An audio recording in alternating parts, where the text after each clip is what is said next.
Here's a rewritten version of your script with smoother storytelling, stronger emotional pacing, and a more cinematic narration style suitable for YouTube storytelling channels. She thought her car was stolen, then she found her husband's goodbye letter. Jessica's plan had seemed simple. Slip away for a few hours under the excuse of a work meeting, spend time with the man David could never know about, and return home before dinner as if nothing had happened. But that day didn't go according to plan. The afternoon stretched longer than expected, and by the time Jessica finally stepped out of the motel, all she wanted was to get home unnoticed. Then she froze. Her car was gone. At first, she thought she had parked in the wrong spot. She walked through the lot twice, scanning every row. Nothing. Her stomach dropped. Someone had stolen her car. Shaking, she pulled out her phone and called the police. She carefully disguised her panic behind the voice of an innocent victim, reporting the theft while trying not to reveal how desperately she needed to get home before David started asking questions. But deep down, a darker fear had already begun to grow. What if fate was finally catching up with her? She took a taxi home. During the ride, silence filled the back seat as her mind replayed every lie she had told. The fake work meeting. The reassuring text she had sent David. The excuses. The deception. Each one felt heavier than the last. What worried her most wasn't the missing car. It was facing David without it. He noticed everything. And lately, he had seemed different. Quiet. Distant. Observant. When the taxi finally pulled into the driveway, another unsettling detail greeted her. The porch lights were off. David always left them on whenever she came home late. Jessica stepped out and stared at the dark house. A chill ran down her spine. She unlocked the door and stepped inside. "David," she called softly. No answer. Only silence. The house felt wrong. Cold. Empty. As she moved through the hallway, she noticed something strange.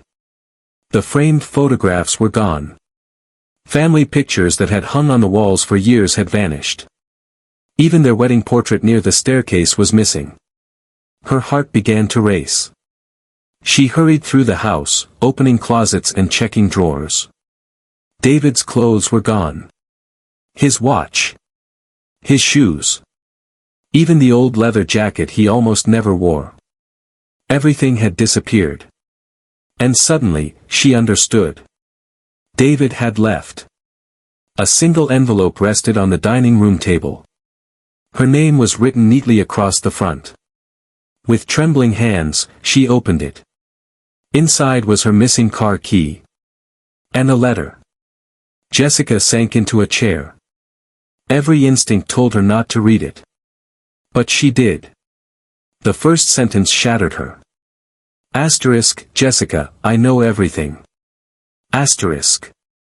Her breath caught. Asterisk, the motel. The other man. The lies you thought were hidden. Asterisk. Tears immediately filled her eyes.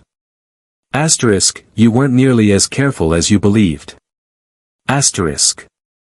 She continued reading. Asterisk, the GPS in your car showed me exactly where you were today. While you were inside that room, I had your car towed. Asterisk. Jessica stared at the words in disbelief.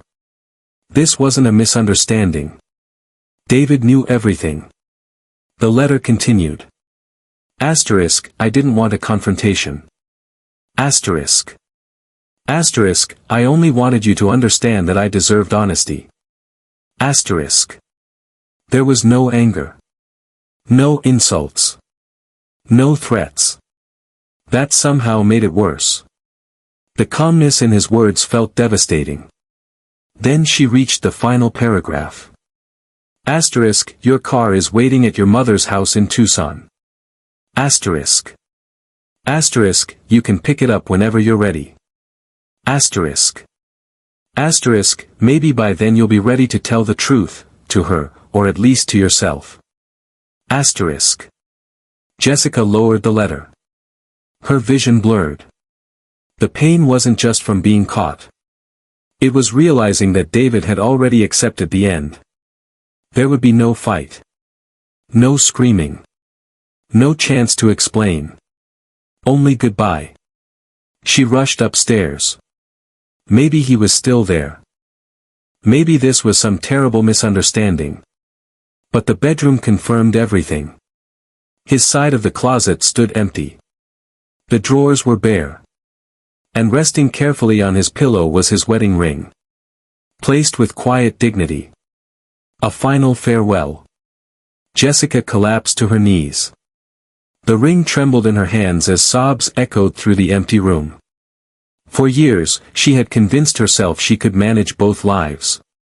She believed she could lie without consequence. Hide the truth. Control the outcome. But now she finally understood. Losing her car meant nothing. The real loss was David. The one person who had loved her through every flaw, every failure, every difficult season. And now he was gone. Not because he stopped loving her. But because he finally stopped accepting the betrayal. Hours later, Jessica sat alone beside the living room window. The letter rested in her lap. She read it again. And again. Still searching for some sign of hope. There wasn't one. Only finality. David hadn't tried to punish her. He hadn't sought revenge. He had simply chosen freedom. And somehow, that hurt more than anger ever could. Outside, life continued as normal. Cars passed. Lights flickered on across the neighborhood. The world kept moving. But Jessica remained frozen in that moment. Haunted by every choice that had led her there. The car was waiting in Tucson. But her marriage wasn't waiting anywhere. Neither was her future. Sitting alone in the darkness, she finally confronted a truth she had spent years avoiding. The deepest losses are rarely material. They aren't cars, houses, or possessions. They're the people we take for granted. And sometimes, by the time we realize their value, they're already gone. This version is more polished for voiceover narration, with shorter paragraphs, stronger emotional beats, and smoother pacing for a 5 to 6 minute YouTube storytelling video.